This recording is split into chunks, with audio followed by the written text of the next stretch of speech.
Morning বন্ধুরা, welcome back to my channel. চলে এসেছি আবার তোমাদের সামনে একটা ছোট্ট ভিডিও নিয়ে। আজকে প্রথমে তোমাদেরকে আমি আমার ঠাকুর দর্শন করিয়ে দিচ্ছি। আর ভিডিওটা খুব ছোট্ট হবে, খুব বেশি করব না। আমি কি রান্না করছি আজকে সেই রান্নাগুলো তোমাদের সাথে শেয়ার করবো, ঠিক আছে বন্ধুরা? এই দেখো আমার ঠাকুর, দেখো।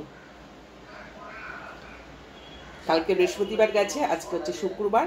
এখনও বৃহস্পতিবারে আমি কিছু তোলা হয়নি, পরিষ্কার করা হয়নি।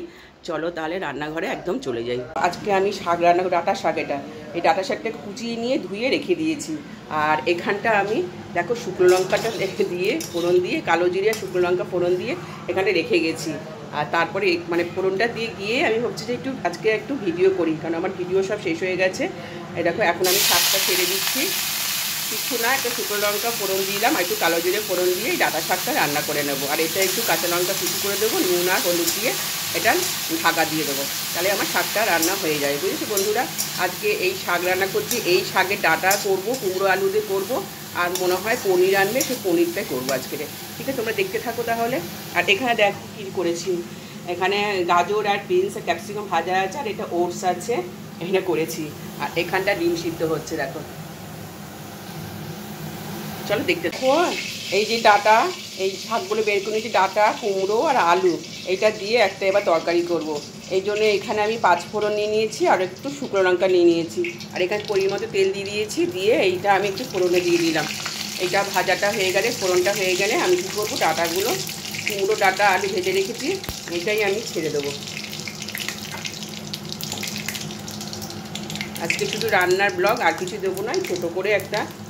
আচ্ছা, ফোড়নটা হয়ে গেছে, এবার এইগুলো আমি ছেড়ে দিচ্ছি।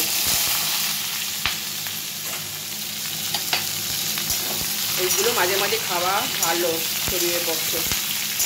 আমরা তো মাছ মাংস ডিম খেয়েই থাকি, আর এইসবগুলো ভুলেই যাই। মাঝে মাঝে এগুলো করে খাওয়া ভালো, জন্য এইগুলো এনেছি, এবারে করে করছি, তাই তোমাদের সাথে একটু শেয়ার করছি। যাই হোক বন্ধুরা, এতে নুন, হলুদ, একটু জিরের গুঁড়ো, ধনের গুঁড়ো দেবো। একটু ভাজা করছি।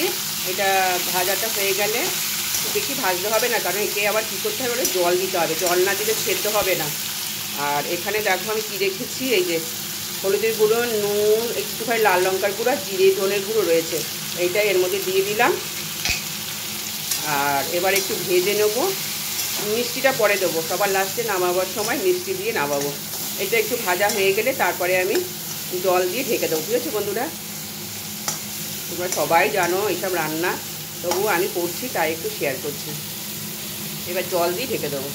আমি পনির রান্না করেছি, তোমাদের সাথে শেয়ার করতে ভুলে গেছি। এই লাইভে গিয়ে না, আমার লাইভ যেতে গিয়ে সবার সাথে আর একদম ভুলে গেছি। এই এখন মনে পড়েছে যে আমি যে পনিরটা শেয়ার করব, ভুলে গেছি। তারপর আলু পনির দিয়ে একটা ঝোল করেছি পাতলা। এইটাই আমাদের রান্না হয়ে গেল। শাক হয়েছে, ডাঁটা চচ্চড়ি, আর এই পনির। ঠিক আছে বন্ধুরা, দেখতে থাকো আর কি দেখাতে পারি। পনির আলু দিয়ে একটা ঝোল মতো করেছি, ওই তরকারি বলতে পারো, একটু পাতলা পাতলা। আর এখানে ওই যে ডাঁটা, আলু আর গাজর দিয়ে একটা তরকারি করেছি, আর সেই ডাঁটারই শাক এটা রান্না করেছি। এখানে একটা বিনস গাজর ভাজা আছে।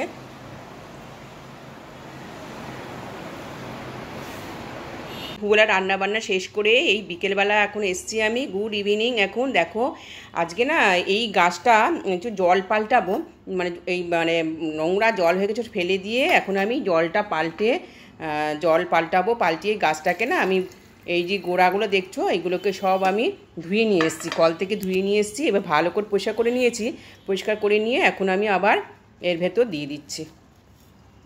জল পাল্টে করলে পরে না গাছগুলো খুব ভালো সতেজ হয়, খুব সুন্দর হয়। দেখতেই পাচ্ছ এটা দেখো কত সুন্দর হয়েছে। আমি জল পাল্টে দিলাম। আর এই জারটাকেও ধুয়ে নিয়েছি, ভালো করে ধুয়ে পরিষ্কার করে নিয়ে এসে তারপরে এই দেখো কত সুন্দর হয়েছে গাছটা। দেখো ভালো হয়েছে দেখতে, খুব সুন্দর হয়েছে গাছটা। জল পাল্টে দিলাম, আরও ভালো হবে। রাতেরবেলা এই মোচার ঘন্ট আর রুটি করেছি, রুটি আর মোচার ঘন্ট। এই মোচার ঘন্টটা আমি কিন্তু রেসিপিটা করেছি, তোমাদের সাথে শেয়ার করব। আজকে রাতের বেলা এই খাবারটাই আজকে আমাদের হয়ে যাবে ডিনারে। তাহলে বন্ধুরা আর কি তোমাদের দেখাবো, ঘরের এই 4 দেয়ালের মধ্যে কি দেখাবো, রান্না বান্না ছাড়া কি দেখাবো বলো? তাহলে ভিডিওটা শেষ করে দেবো। টাটা, আবার চলে আসবো নতুন করে ব্লগ ভিডিও নিয়ে। সবাই তোমরা ভালো থেকো, সুস্থ থেকো। Thank you so much.